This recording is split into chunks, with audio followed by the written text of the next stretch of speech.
शांति। आज 16 नवंबर 2023 की बाबा की साकार मुरली है। मुरली के महावाक्य हैं, मीठे बच्चे, भारत जो हीरे जैसा था पतित बनने से कंगाल बना है, इसे फिर पावन हीरे जैसा बनाना है। मीठे देवी झाड़ का सैंपलिंग लगाना है। प्रश्न है, बाप का कर्तव्य कौन सा है जिसमें बच्चों को मददगार बनना है?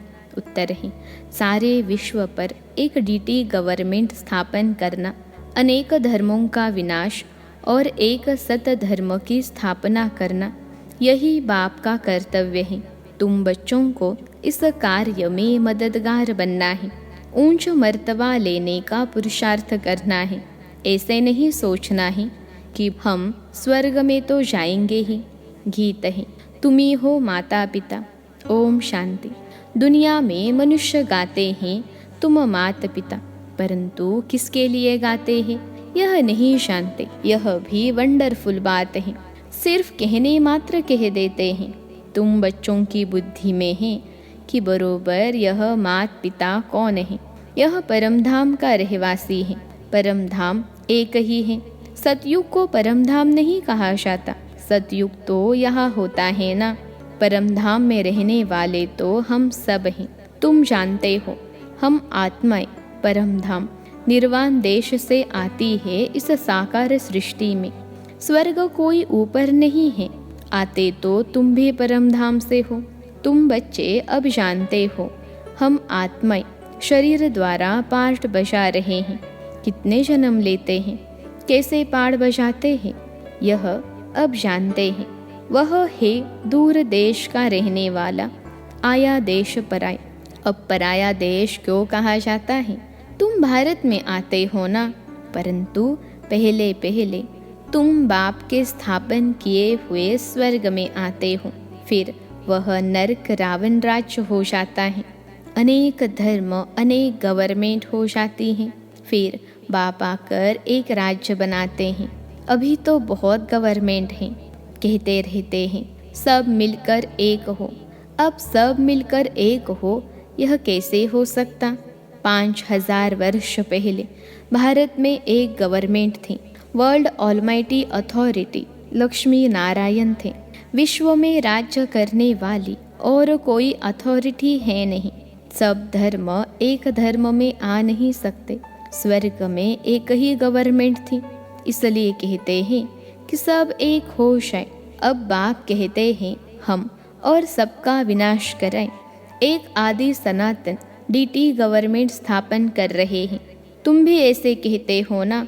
सर्वशक्तिमान वर्ल्ड ऑलमाइटी अथॉरिटी के डायरेक्शन अनुसार हम भारत में एक डीटी गवर्नमेंट का राज्य स्थापन कर रहे हैं। डीटी गवर्नमेंट के सिवाय और कोई एक गवर्नमेंट होती नहीं। 5000 वर्ष पहले भारत में अथवा सारे विश्व में एक डीटी गवर्नमेंट थी। अब बाबा आया है विश्व की डीटी गवर्नमेंट फिर से स्थापन करने। हम बच्चे उनके मददगार हैं। यह राज गीता में है। यह है रुद्र ज्ञान यज्ञ। रुद्र निराकार को कहा जाता है, कृष्ण को नहीं कहेंगे। रुद्र नाम ही है निराकार का। बहुत नाम सुन मनुष्य समझते हैं रुद्र अलग है और सोमनाथ अलग है। तो अब एक डीटी गवर्नमेंट स्थापन होनी है। सिर्फ इसमें खुश नहीं होना है कि स्वर्ग में तो जाएंगे ही। देखो, नरक में मर्तबे के लिए कितना माथा मारते हैं। एक तो मर्तबा मिलता, दूसरा फिर कमाते बहुत हैं। भक्तों के लिए तो एक भगवान होना चाहिए, नहीं तो भटकेंगे। यहाँ तो सबको भगवान कह देते हैं, अनेकों को अवतार मानते हैं। बाप कहते हैं मैं तो एक ही बार आता हूँ। गाते भी हैं पतित पावन आओ। सारी दुनिया पतित है, उसमें भी भारत ज़्यादा पतित है। भारत ही कंगाल है। भारत ही हीरे जैसा था। तुमको नई दुनिया में राजाई मिलनी है। तो बाप समझाते हैं कृष्ण को भगवान कह नहीं सकते। भगवान तो एक निराकार परमपिता परमात्मा को ही कहा जाता है, जो जन्म मरण रहित है। मनुष्य तो फिर कह देते हैं वह भी भगवान, हम भी भगवान, बस यहाँ आए हैं मौज करने, बड़े मस्त रहते हैं। बस जिधर देखता हूँ तू ही तू है, तेरी ही रंगत है, हम भी तुम भी तुम, बस डांस करते रहते हैं। हजारों उनके फॉलोअर्स हैं। बाप कहते हैं भक्त भगवान की बंदगी करते रहते हैं, भक्ति में भावना से पूजा करते हैं। बाबा कहते हैं मैं उन्हें साक्षात्कार करा देता हूँ, परंतु वो मेरे से मिलते नहीं। मैं तो स्वर्ग का रचयिता हूँ, ऐसे नहीं कि उन्हों को स्वर्ग का वर्षा देता हूँ। भगवान तो है ही एक। बाप कहते हैं सब पुनर्जन्म लेते लेते अबला हो गए हैं। अब मैं परम धाम से आया हूँ। मैं जो स्वर्ग स्थापन करता हूँ उसमें फिर मैं नहीं आता। बहुत मनुष्य कहते हम निष्काम सेवा करते हैं, परंतु चाहे न चाहे फल तो ज़रूर मिलता है। दान करते हैं तो फल ज़रूर मिलेगा ना। तुम साहूकार बने हो क्योंकि पास्ट में दान पुण्य किया है। अब तुम पुरुषार्थ करते हो, जितना पुरुषार्थ करेंगे उतना भविष्य में ऊंच पद पाएंगे। अभी तुम्हें अच्छे कर्म सिखलाए जाते हैं भविष्य जन्म जन्मांतर के लिए। मनुष्य करते हैं दूसरे जन्म के लिए, फिर कहेंगे पास्ट कर्मों का फल है। सतयुग त्रेता में ऐसे नहीं कहेंगे। कर्मों का फल 21 जन्मों के लिए अभी तैयार कराया जाता है। संगम युग के पुरुषार्थ की प्रारब्ध 21 पीढ़ी चलती है। सन्यासी ऐसे कह न सके कि हम तुम्हारी ऐसी प्रारब्ध बनाते हैं जो तुम 21 जन्म सुखी रहेंगे। अच्छा व बुरा फल तो भगवान को देना है ना। तो एक ही भूल हुई है जो कल्प की आयु लंबी कर दी है। बहुत हैं जो कहते हैं 5000 वर्ष का कल्प है। तुम्हारे पास मुसलमान आए थे, बोले कल्प की आयु बरोबर 5000 वर्ष है। यहाँ की बातें सुनी होंगी। चित्र तो सबके पास जाते हैं, सो भी अब थोड़े ही मानेंगे। तुम जानते हो यह रुद्र ज्ञान यज्ञ है जिससे यह विनाश ज्वाला निकली है। इसमें सहज राजयोग सिखलाया जाता है। कृष्ण की आत्मा अब अंतिम जन्म में शिव यानी रुद्र से वर्षा ले रही है। यहाँ बैठी है। बाबा अलग और यह अलग है। ब्राह्मण खिलाते हैं तो आत्मा को बुलाते हैं ना, फिर वह आत्मा ब्राह्मण में आकर बोलती है। तीर्थों पर भी खास जाकर बुलाते हैं। अब आत्मा को कितना समय हो गया, फिर वह आत्मा कैसे आती है, क्या होता है? बोलती है मैं बहुत सुखी हूँ, फलाने घर जन्म लिया है। यह क्या होता है? क्या आत्मा निकल कर आई? बाप समझाते हैं मैं भावना का भाड़ा देता हूँ और वे खुश हो जाते हैं। यह भी ड्रामा में राज है। बोलते हैं तो पाठ चलता है, कोई ने नहीं बोला तो नूंद नहीं है। बाप की याद में रहो तो विकर्म विनाश होंगे, अन्य कोई उपाय नहीं। हर एक को सतो रजो तमो में आना ही है। बाप कहते हैं तुमको नई दुनिया का मालिक बनाता हूँ। फिर से मैं परम धाम से पुरानी दुनिया पुराने तन में आता हूँ। यह पूज्य था, पुजारी बना, फिर पूज्य बनता है। ततत्व तुमको भी बनाता हूँ। पहला नंबर पुरुषार्थी यह है। तब तो मातेश्वरी पिताश्री कहते हो। बाप भी कहते हैं तुम तख्त नशीन होने का पुरुषार्थ करो। यह जगत अम्बा सबकी कामना पूर्ण करती हैं। माता है तो पिता भी होगा और बच्चे भी होंगे। तुम सबको रास्ता बताते हो। सब कामनाएं तुम्हारी पूरी होती है सतयुग में।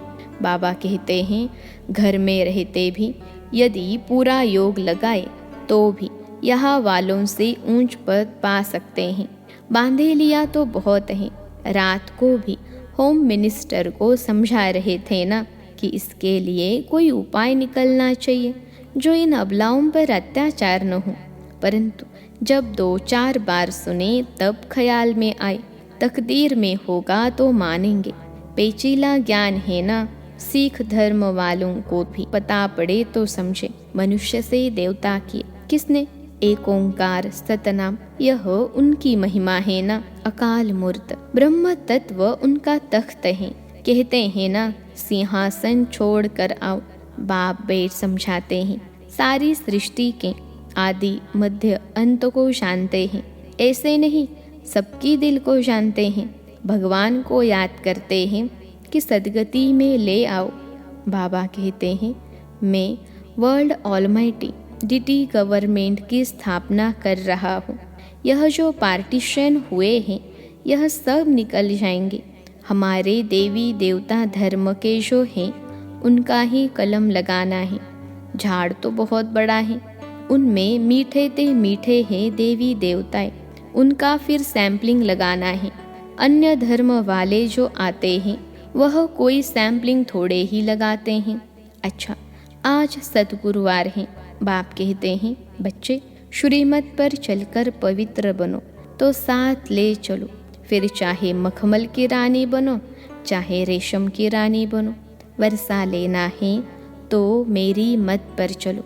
याद से ही तुम अपवित्र से पवित्र बन जाएंगे। अच्छा, बाप दादा और मीठी मम्मा के सिखलते बच्चों को याद प्यार और सलाम वालेकुम। हम रूहानी बच्चों की सिखलते रूहानी माता पिता बाप दादा को याद प्यार, गुड मॉर्निंग और नमस्ते बाबा नमस्ते। धारणा के लिए मुख्य सार, पहली पॉइंट है, संगम युग के पुरुषार्थ की प्रारब्ध 21 जन्म चलनी है। यह बात स्मृति में रख श्रेष्ठ कर्म करने हैं। ज्ञान दान से अपनी प्रारब्ध बनानी है। दूसरी पॉइंट है, मीठे देवी झाड़ का सैम्पलिंग लग रहा है, इसलिए अति मीठा बनना है। आज का वरदान है, ब्राह्मण जन्म की विशेषता और विचित्रता को स्मृति में रख सेवा करने वाले साक्षी भव। ब्राह्मण जन्म की विशेषता और विचित्रता को स्मृति में रख सेवा करने वाले साक्षी भव। विश्लेषण है, यह ब्राह्मण जन्म दिव्य जन्म है। साधारण जन्मधारी आत्माएं अपना बर्थडे अलग मनाती, मैरिज डे, फ्रेंड्स डे अलग मानती, लेकिन आपका बर्थडे भी वही है तो marriage day, mother day, father day, engagement day सब एक ही है, क्योंकि आप सबका वायदा है, एक बाप दूसरा न कोई। तो इस जन्म की विशेषता और विचित्रता को स्मृति में रख सेवा का पाठ बजाओ। सेवा में एक दो के साथी बनो, लेकिन साक्षी होकर साथी बनो। जरा भी किसी में विशेष झुकाव न हो। आज का स्लोगन है, बेपरवाह बादशाह वह है जिसके जीवन में निर्माणता और अथॉरिटी का बैलेंस हो। बेपरवाह बादशाह वह है जिसके जीवन में निर्माणता और अथॉरिटी का बैलेंस हो। मातेश्वरी जी के मधुर महावाक्य हैं, आत्मा परमात्मा में अंतर भेद। विश्लेषण है, आत्मा और परमात्मा अलग रहे बहुकाल, सुंदर मेला कर दिया जब सद्गुरु मिला दलाल। जब अपन यह शब्द कहते हैं तो उसका यथार्थ अर्थ है कि आत्मा परमात्मा से बहुत काल से बिछुड़ गए हैं। बहुत काल का अर्थ है बहुत समय से आत्मा परमात्मा से बिछुड़ गई है। तो यह शब्द साबित यानी सिद्ध करते हैं कि आत्मा और परमात्मा अलग अलग दो चीज़ हैं। दोनों में आंतरिक भेद हैं, परंतु दुनियावी मनुष्यों को पहचान न होने के कारण वो इस शब्द का अर्थ ऐसा ही निकालते हैं कि मैं आत्मा ही परमात्मा हूँ, परंतु आत्मा के ऊपर माया का आवरण चढ़ा हुआ होने के कारण अपने असली स्वरूप को भूल गए हैं। जब वो माया का आवरण उतर जाएगा, फिर आत्मा वही परमात्मा है, तो वो आत्मा को अलग इस मतलब से कहते हैं और दूसरे लोग फिर इस मतलब से कहते हैं कि मैं आत्मा सो परमात्मा हूँ, परंतु आत्मा अपने आप को भूलने के कारण दुखी बन पड़ी है। जब आत्मा फिर अपने आप को पहचान कर शुद्ध बनती है तो फिर आत्मा परमात्मा में मिल एक ही हो जाएंगे। वो तो आत्मा को अलग इस अर्थ से कहते हैं, परंतु अपन तो जानते हैं कि आत्मा परमात्मा दोनों अलग चीज़ हैं। न आत्मा परमात्मा हो सकती और न आत्मा परमात्मा में मिल एक हो सकती हैं, और न फिर परमात्मा के ऊपर आवरण चढ़ सकता है। अच्छा, ओम शांति।